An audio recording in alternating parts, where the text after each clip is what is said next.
It was supposed to be just another peaceful afternoon on the tour bus, with retirees eager to witness the beauty of the wild landscape. But as they rolled through the sun-baked desert, something entirely unexpected happened. No one could have foreseen it. Out of nowhere, a vast herd of wild Mustangs appeared on the horizon, moving swiftly toward the bus, their hooves pounding the earth in a rhythmic, almost primal beat. The group buzzed with excitement, cameras flashing as they tried to capture the magnificent sight. At first, it seemed harmless, just a group of horses running free, as if they were offering the travelers a rare gift of nature. But as the Mustangs got closer, something strange began to happen. The bus driver, a seasoned veteran, slowed down, but instead of continuing on their route, the horses began to surround the bus. There was no place to go. The herd, seemingly determined, had the group trapped in the middle of the road, blocking all exits. The passengers grew uneasy. What was happening? Were the horses just curious, or was there something more to this? Whispers of concern passed between the elderly travelers, many of whom had never encountered anything like this before. "Should we get off?" one woman asked, her voice tinged with fear. But no one knew what to do. As the Mustang's eyes locked onto the passengers, a thick silence fell over the bus. The wild animals stood still for a moment, as though observing their human counterparts. The passengers shifted nervously in their seats. There was an unsettling stillness in the air. What were they waiting for? Then, the herd began to move again, but this time, they did not retreat. The Mustangs were drawing closer, slowly, with no regard for the vehicle that had been stopped in their path. The bus was completely surrounded now, there was no escape. A man sitting near the front of the bus, a former wildlife photographer, leaned forward, his face pale. He knew something was off. These weren't ordinary horses, and this wasn't a mere coincidence. He had seen this behavior before, only in a much different context. And the more he observed, the more it became clear that something unusual was unfolding before his eyes. The tour guide, now visibly nervous, asked the bus driver to keep the doors closed. But the sense of urgency in the air was growing. What was the herd's true purpose? Was it just curiosity, or was there something deeper? The Mustang's eyes gleamed with a wild intelligence, their presence overwhelming. For the passengers, the journey had turned into something much more profound than a simple sightseeing trip. They were no longer just observing nature, they were part of it now, caught in an unpredictable moment where the line between human and animal blurred. A single question hung in the air: what would happen next?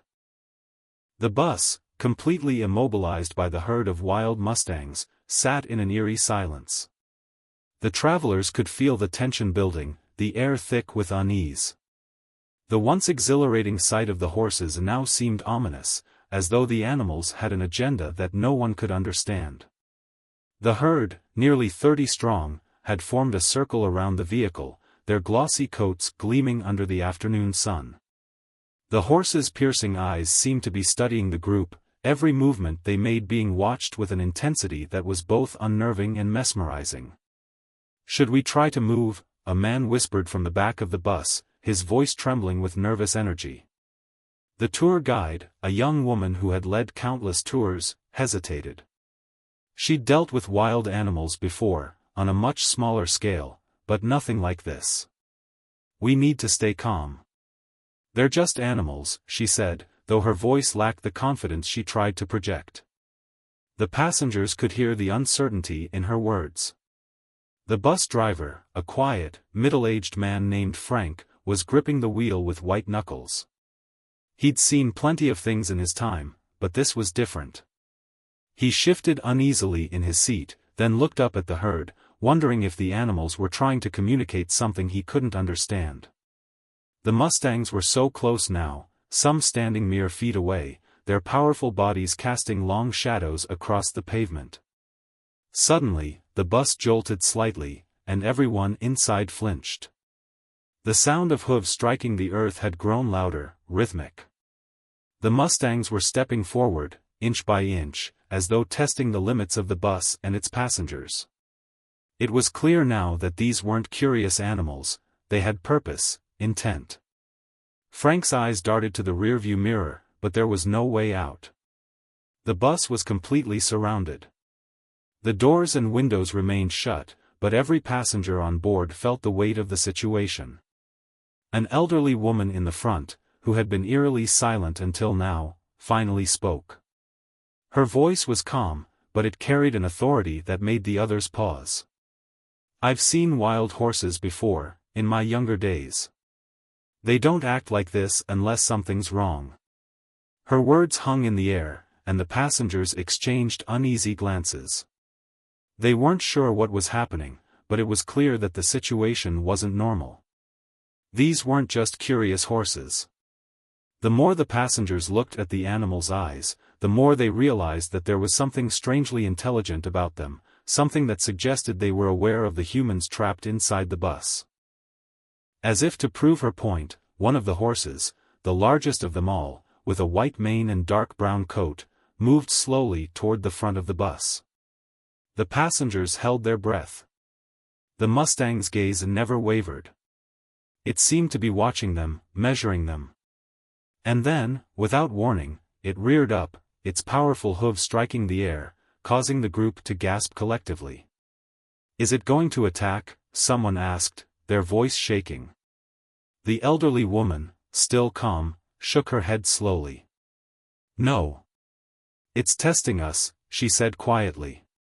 "It wants to see if we're worthy of being in its space. It wants to know if we respect it." The statement didn't make sense to anyone at first, but the tension in the air was palpable. The wild Mustangs weren't acting with hostility, they weren't charging or kicking in anger. They were watching, assessing. It felt like a silent battle of wills. The man who had been sitting near the front of the bus, the one with the quiet strength, stood up. His face was serious now. He wasn't the type to panic. Something in him told him that the best way to handle this situation was to stay calm, to remain grounded. "I've worked with horses before," he muttered under his breath. The others turned to look at him, wondering what he meant. The man continued, his voice steady. "These horses aren't here to harm us. They're trying to gauge us, see what kind of people we are." The group stared at him in silence, unsure of what to do next. The man looked back at the herd, then to the tour guide, and with a nod, he moved toward the door. "Wait," someone shouted, but the man was already making his way toward the front of the bus. The elderly woman who had spoken earlier seemed to nod in understanding. "Let him go," she said quietly. "He knows what he's doing." The door creaked open, and for the first time since the Mustangs had surrounded the bus, the passengers felt a strange sense of anticipation. They watched as the man, despite his age, moved with purpose toward the herd. Would he be able to do what no one else had thought possible, to communicate with the wild Mustangs, to bridge the gap between human and nature? The atmosphere was thick with expectation. Whatever happened next, they all knew one thing: their lives, their perspective on this world, would never be the same again. The man slowly raised his hand, palm open, fingers extended toward the stallion. The gesture was calm, non-threatening, but it carried a weight of authority that was undeniable. The Mustang, with its wild energy and untamed spirit, hesitated. The other horses followed suit, shifting but remaining still. Minutes passed, though it felt like an eternity. The man's hand remained outstretched, and the Mustang's gaze never left him. The world felt suspended in time, as though nothing existed outside of this moment between them. And then, as if an unspoken understanding had passed between them, the stallion took one slow step forward, closing the gap between itself and John. The Mustang's breath was steady and even, its eyes calm yet watchful. The man did not move. He didn't need to. For a long moment, the stallion and the man stood mere inches apart. The herd watched, and the passengers on the bus were silent, unsure whether to breathe or hold their breath in anticipation. What was happening? How was this man, a stranger to these wild creatures, able to command such respect from them? It wasn't until the man slowly lowered his hand that the stallion took another step back. The horses, all around the bus, began to move, but it wasn't an attack, it wasn't a charge. It was as if the herd had agreed to leave, to disperse. John slowly turned back to the bus, his expression calm. He wasn't smiling, nor was he particularly proud. There was no boastfulness in his actions, no triumphant stance. He simply made his way back to the door of the bus, stepping lightly, as though the whole moment had been part of a natural rhythm that only he understood. The door opened for him, and he stepped back inside. The other passengers were wide-eyed, speechless, some trembling from the sheer intensity of the moment. The guide, too, was silent, her mouth slightly agape. "What just happened?" someone finally asked, breaking the stillness that had enveloped the bus. John looked around the group, his face thoughtful but not at all surprised. "They were never going to hurt us," he said quietly. "They were just testing us. They needed to know if we were willing to respect them." The silence in the bus deepened. The passengers exchanged glances, trying to process what they had just witnessed. What had just transpired between the man and the wild Mustangs? How had John been able to reach across the barrier of fear and uncertainty, to communicate with the very creatures that had seemed so dangerous moments before? It wasn't until the bus began moving again, the Mustangs fading into the distance, that the full weight of the experience began to settle in. Something profound had just happened.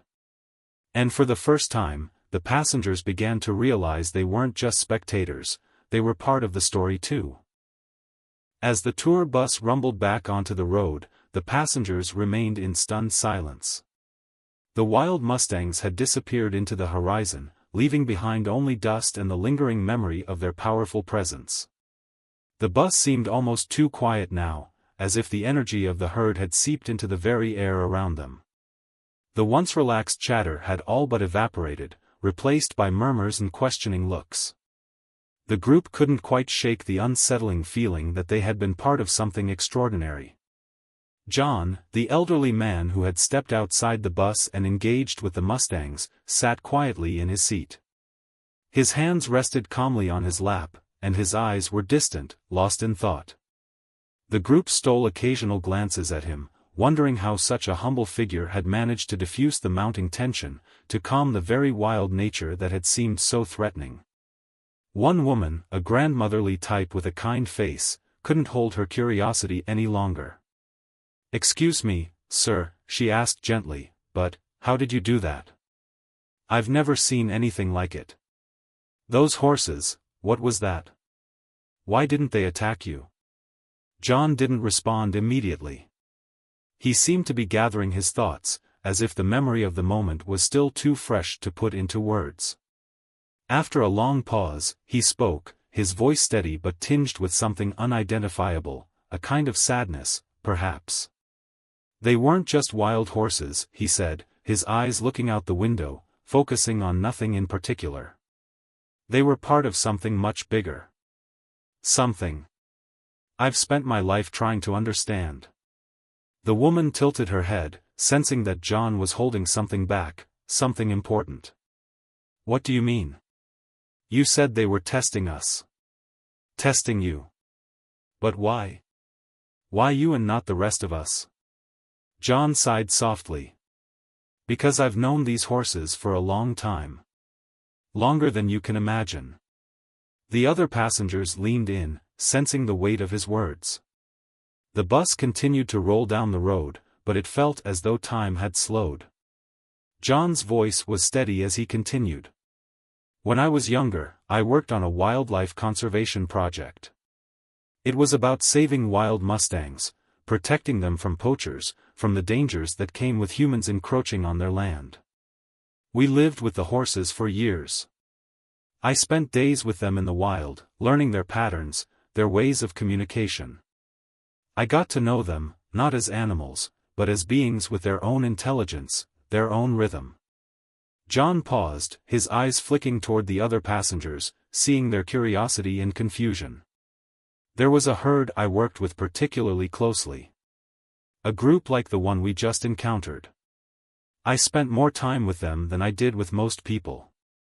They became a part of me. And I became a part of them.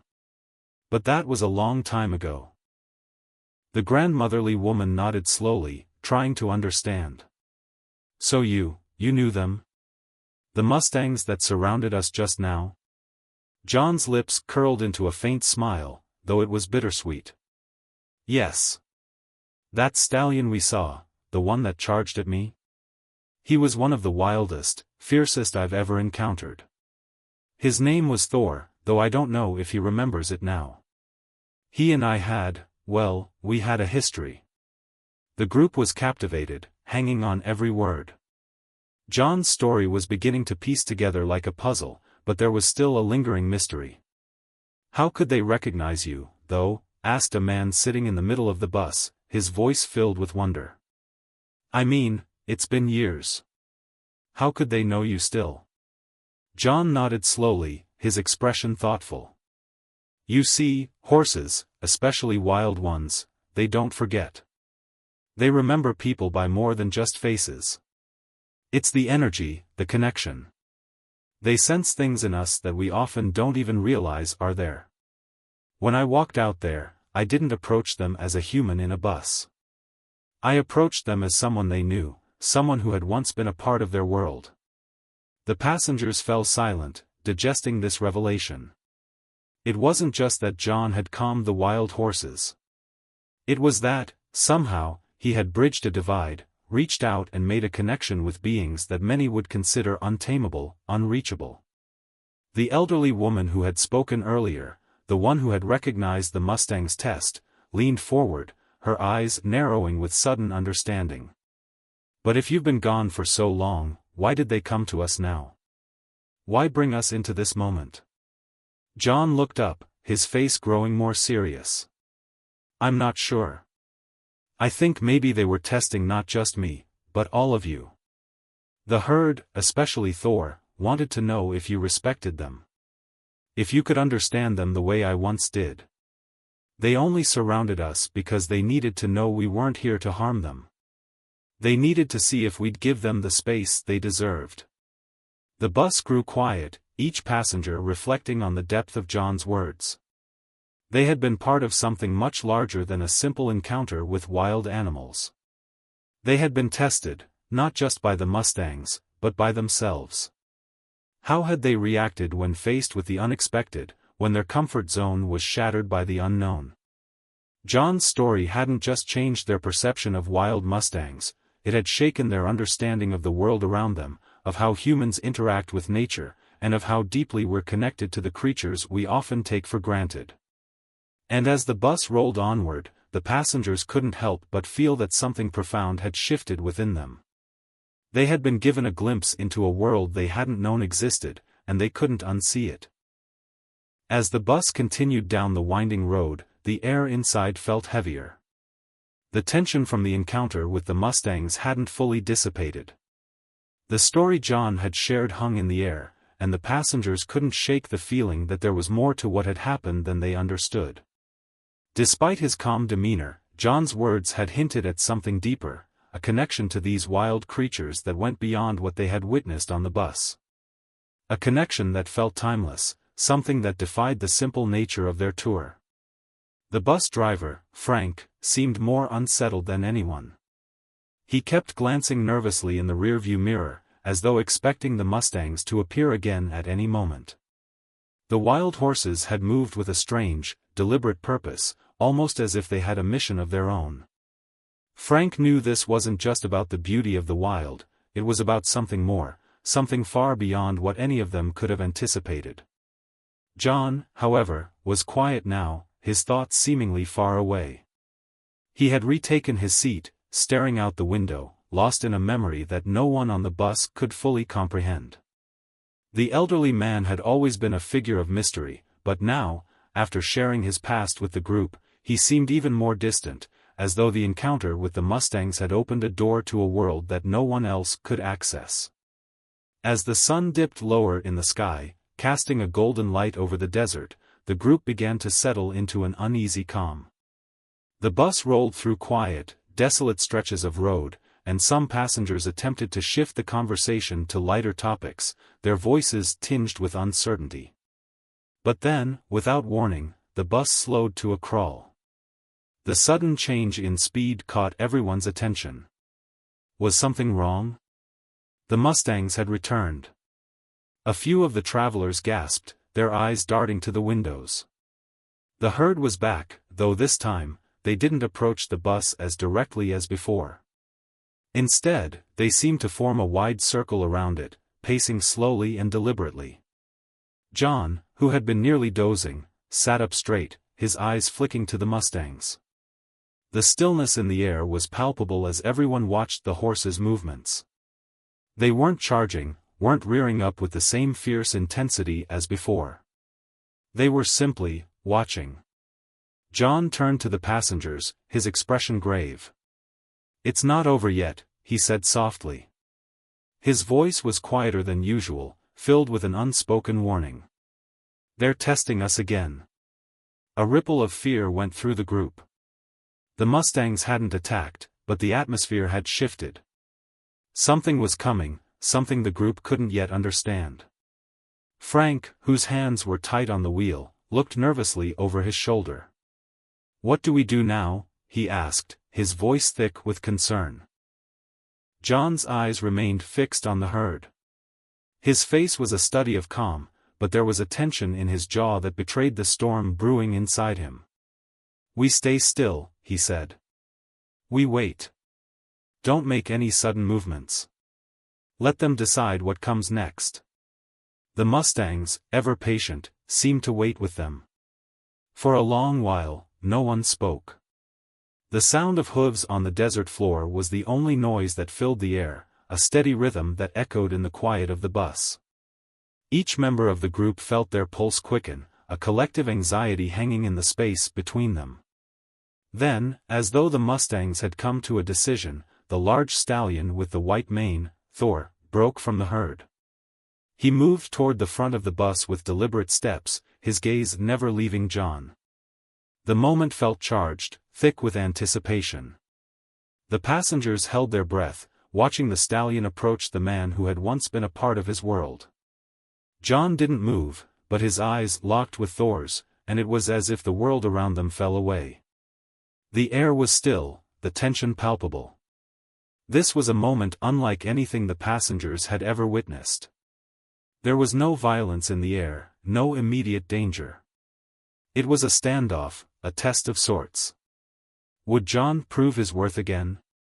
Would the Mustangs respect him, or would they see him as an outsider, someone who no longer belonged to their world? The white-maned stallion stopped a mere few feet from John, his breath steady, his eyes unwavering. It was a quiet challenge, but a challenge nonetheless. It felt as though the entire universe had paused, waiting for the next move. The rest of the Mustangs stood behind Thor, watching silently, as if they too were waiting for an answer. John took a deep breath, his hands resting calmly in his lap. The bus passengers watched, their eyes wide with fear, but also with awe. How could this man, this quiet, unassuming man, have such a profound effect on the wild creatures before them? Slowly, deliberately, John stood. His movements were slow and measured. He reached into his jacket pocket, pulling out the old whistle he had used years ago, the same one that had once bridged the gap between him and the Mustangs. He raised the whistle to his lips and blew a short, sharp note into the air. For a moment, nothing happened. The group collectively held their breath, wondering if they had pushed the situation too far. But then, as if on cue, Thor stepped back. The herd followed, retreating slowly, but not in fear, rather, in acknowledgement. There was a deep, respectful silence between them, a quiet understanding that seemed to reverberate through the air. The Mustangs, as quickly as they had surrounded the bus, began to move away, gradually fading into the desert dusk. The tension on the bus began to ease, though the weight of what had just happened lingered. John sat back down, his eyes still distant. "They needed to see that we could respect them," he said quietly, almost to himself. But they also needed to see if we had the strength to stand our ground. The group was silent, each passenger processing the experience in their own way. They had all witnessed something extraordinary, but no one knew exactly what it meant. What had the Mustangs really wanted from them?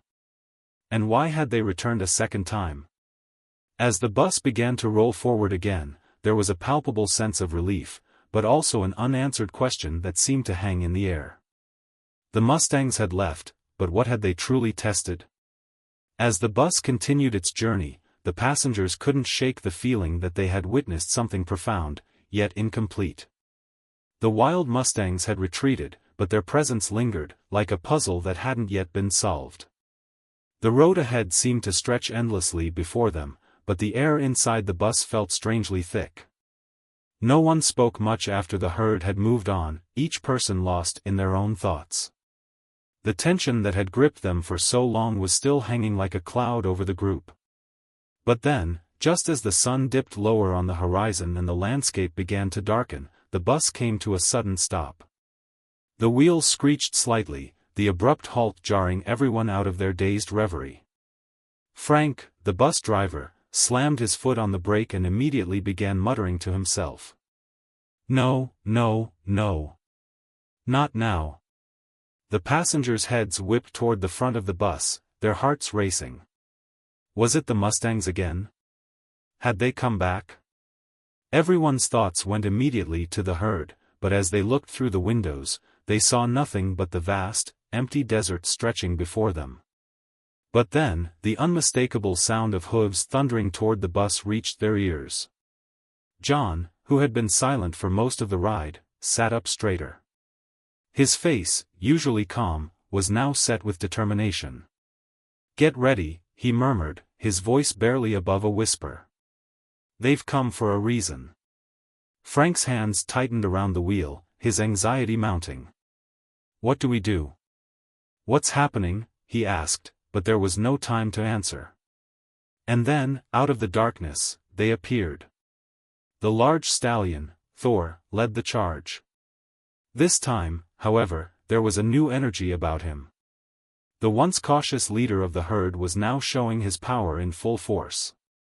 His hooves pounded the ground like an unstoppable force, and behind him, the rest of the Mustangs followed, their bodies moving as one, a wave of pure power. Thor charged straight for the bus.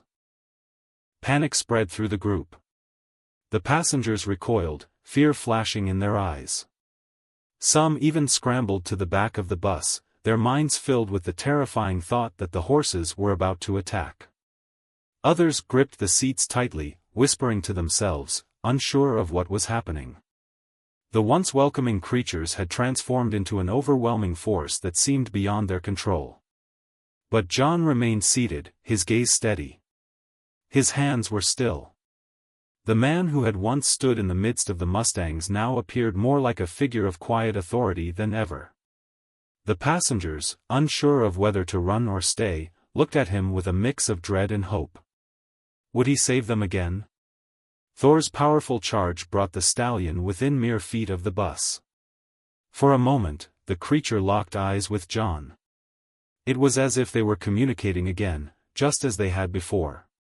The air was thick with tension, but this time, the wild Mustangs did not pause. They were moving with a clear sense of purpose, their eyes wild and challenging. The bus passengers could feel the ground trembling beneath them. They couldn't understand what was happening, but they all knew one thing: the wild horses weren't just testing John anymore. They were testing the group as a whole, pushing them to confront their deepest fears.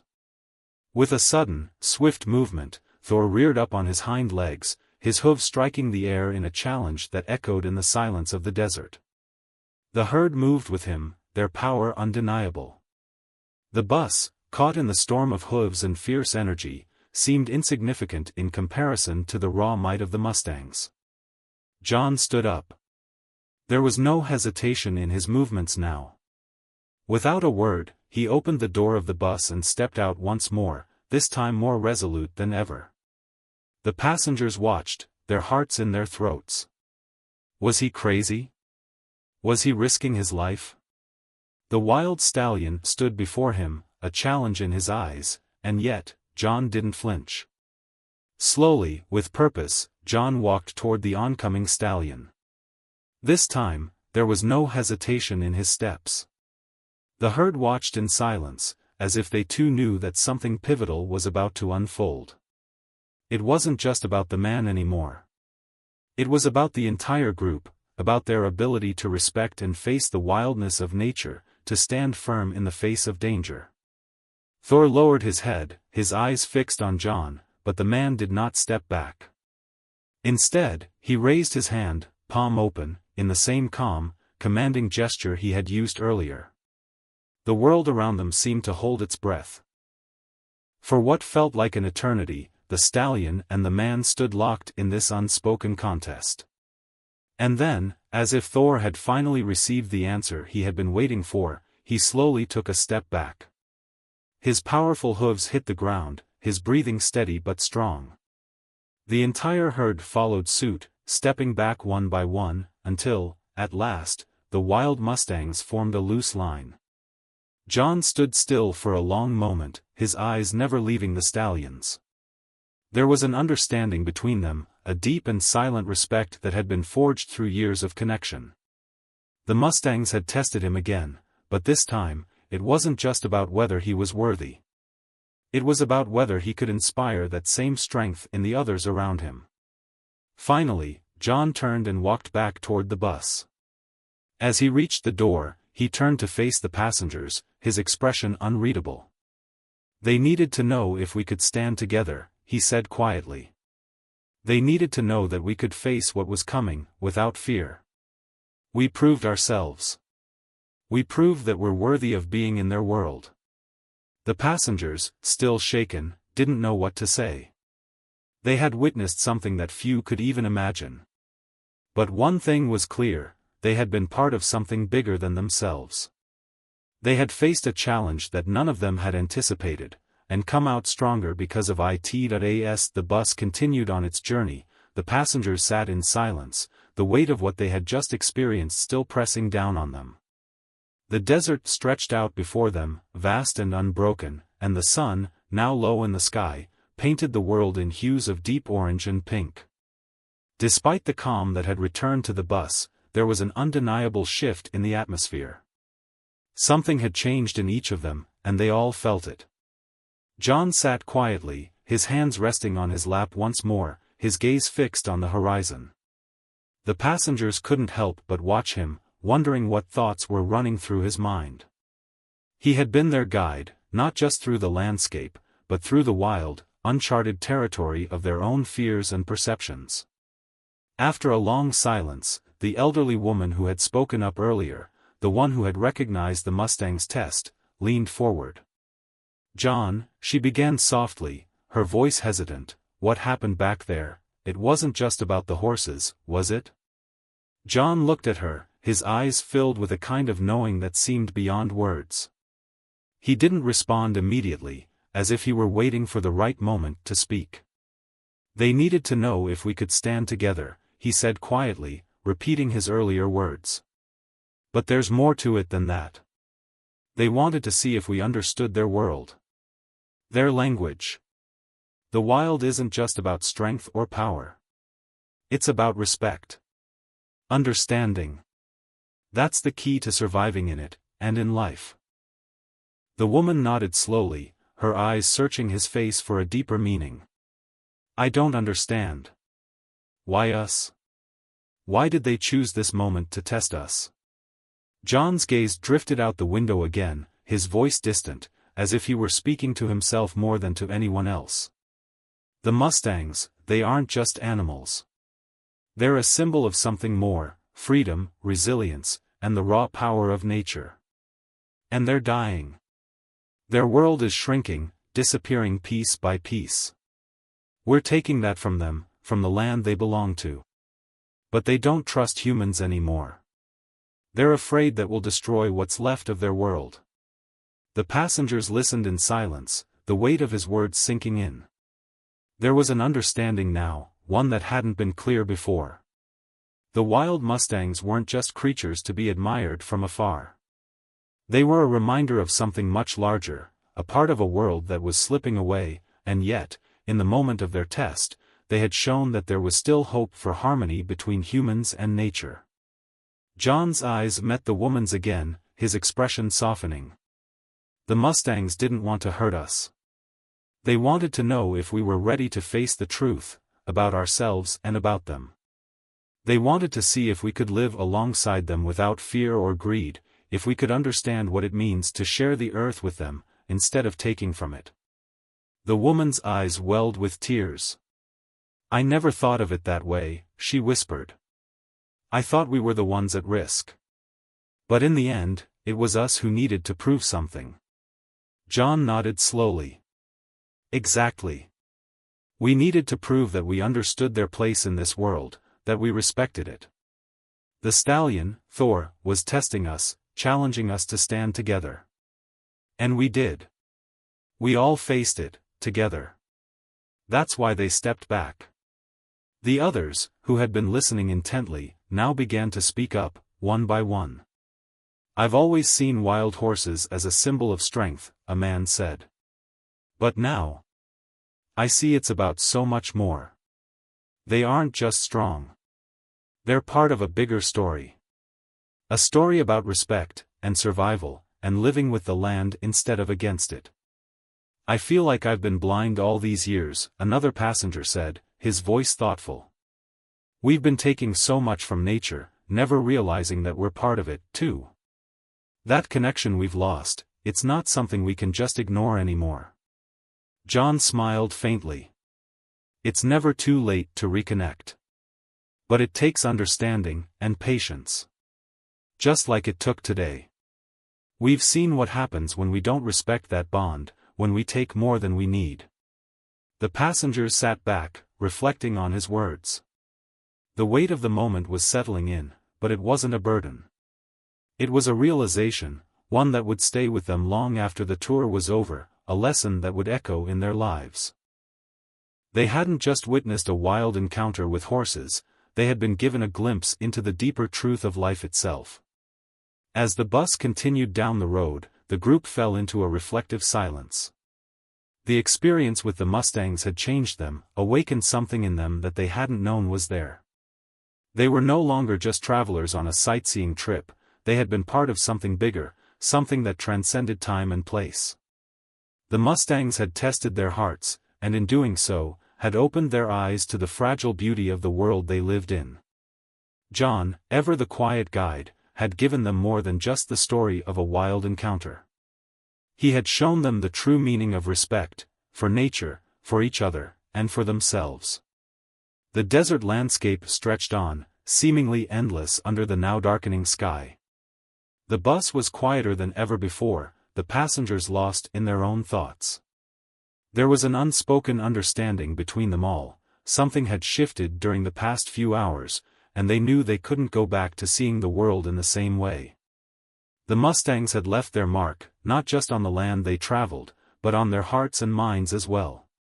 The sun had set, leaving a deep purple twilight in its wake, when the bus came to another stop. This time, the atmosphere was different. The passengers weren't as startled by the sudden halt. They didn't look to the windows in fear or anticipation, they were waiting, wondering what would come next. Frank, the bus driver, was the first to break the silence. "Something's not right," he muttered, eyes darting around nervously. He had stopped the bus by instinct, but now he was questioning whether it was the right decision. John, who had been silent for the past several minutes, slowly stood up. The quiet strength in his movements was unmistakable. He was already halfway to the door before the others even realized he was moving. There was a look in his eyes that told them this moment, this final pause, was different from all the others. It wasn't just about the horses anymore. It was about them. "You don't need to get out, John," Frank called after him, but John didn't respond. Instead, he reached for the door and opened it, stepping out into the cool desert air. The passengers watched, their hearts pounding in their chests.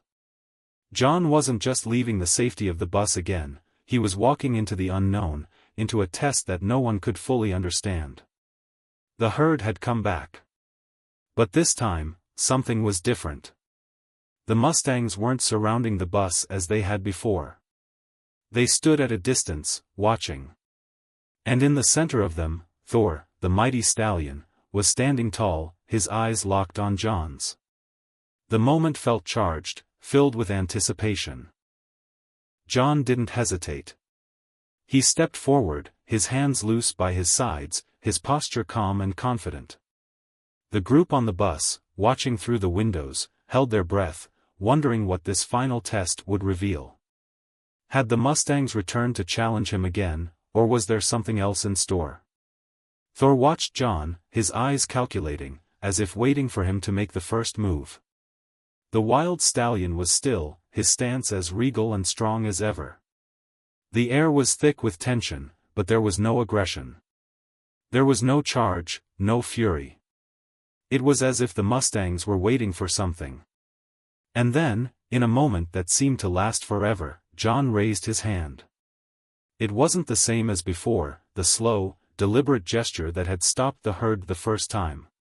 This time, it was different. The movement was subtle, almost imperceptible, but there was an undeniable authority in it. It wasn't a command, nor a plea. It was simply an invitation. For a long moment, nothing happened. And then, with a movement so sudden it shocked everyone, Thor stepped forward. The stallion closed the distance between himself and John, his powerful hooves striking the earth with each measured step. The rest of the herd followed, but not in a rush. They moved slowly, methodically, as if they, too, were waiting for the right moment. John didn't move. He stood perfectly still, his gaze locked on the stallion, and the passengers, now glued to the windows, saw the strange understanding between the two. It wasn't just a test of strength or dominance. It was a test of something much deeper, of trust. The herd gathered around John, the wild Mustangs moving in a circle around him. The earth trembled with their presence, but John remained calm, unwavering. For a moment, the passengers on the bus could have sworn the wild horses were no longer just animals. They were symbols of something greater, something ancient. The circle they formed around John seemed to be more than just an arrangement of bodies, it felt like a sacred space, a communion of man and nature. And then, as quickly as they had gathered, the Mustangs began to disperse. Slowly at first, and then all at once. The herd, having completed their final test, began to fade into the desert, disappearing into the shadows of the night. The silence that followed was profound. The passengers, once filled with anxiety and fear, now felt a deep sense of peace. They had been part of something that no one could have predicted, something sacred, and something that would stay with them forever. John slowly turned back toward the bus, his face unreadable, but his eyes carried the weight of the experience. As he stepped back onto the bus, the passengers slowly exhaled, as if they had been holding their breath for the past several hours. The air was lighter now, as if the heavy burden that had rested on them had been lifted. But they were changed. They couldn't deny it. John, as he returned to his seat, spoke only a few words. They needed to see if we could stand together, without fear, without doubt. We proved ourselves. And now, so have they.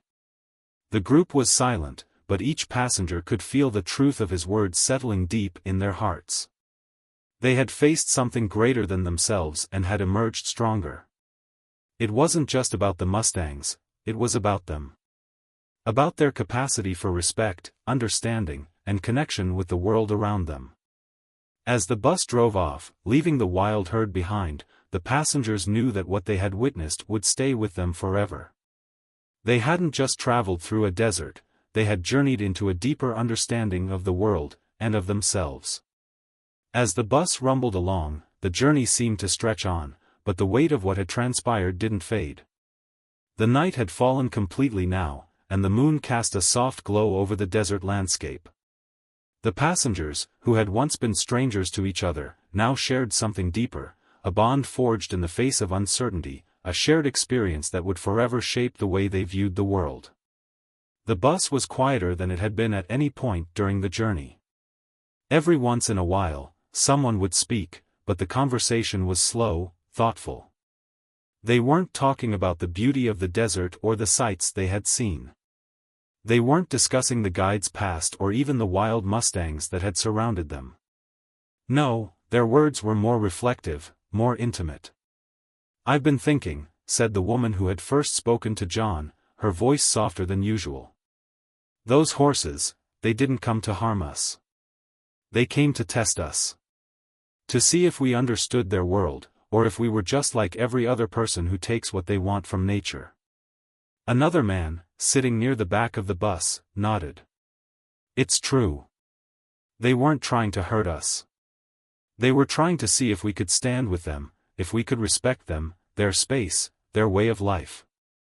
The elderly woman who had been with John earlier spoke up again, her voice filled with wisdom. "That's the thing, isn't it?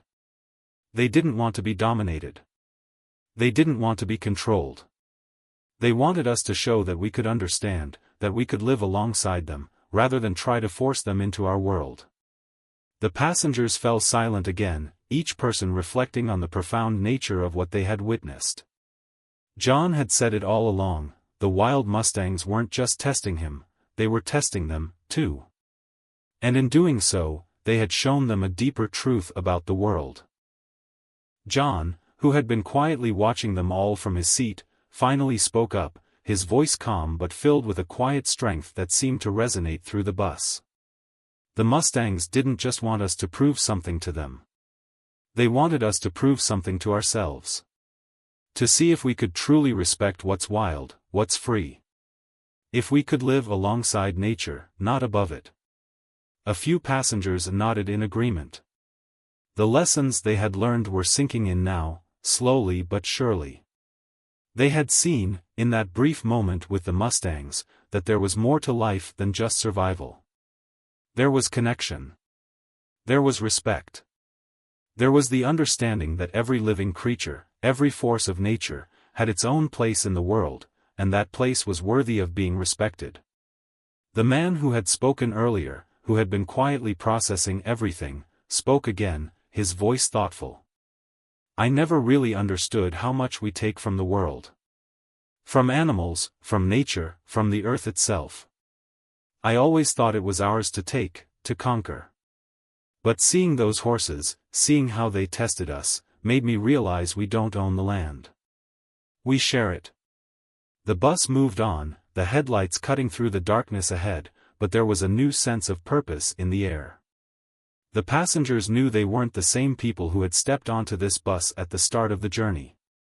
They had faced something powerful together, a test that had changed them, forced them to look at the world through a different lens.